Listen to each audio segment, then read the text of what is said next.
Photoshop CS5 brings some incredible new features to the table, but one of the neatest features in this release is content-aware fill. Last year, CS4 brought us content-aware scale, which allowed us to scale our images more or less non-destructively. It recognizes key aspects of your image, which stays stationary when your image is being scaled.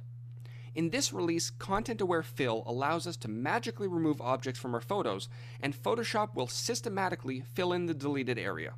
Let's take a look at some examples. Many times when looking back at a photo that you've taken, there are always a few things that you want differently. Whether it be color, lighting, or just objects that shouldn't be there.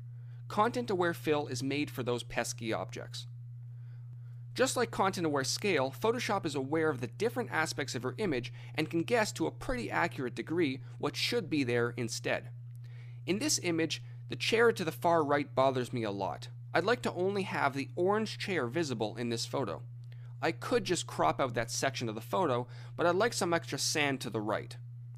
I've gone ahead and made a very quick selection outlining the chair, which is what I want to remove. Now, holding down the Shift key, press Delete. This will bring up our Fill dialog box. Now, in addition to filling our selection with colors and patterns, we now have the new Content Aware option. Once we click OK, Photoshop will analyze our photo and determine what needs to be placed in the chair's spot. And it looks like it's done a pretty decent job. Your results won't always be 100% perfect, but they're definitely a good starting point. We just have to make a few minor changes to remove some of the leftover artifacts. Now, if you really want to get fancy, you can use the updated Refine Edge command to accurately extract objects from your image onto a new layer, then use Content-Aware Fill to remove the original. Now you can move that original object anywhere in your image without anyone knowing where it was in the first place.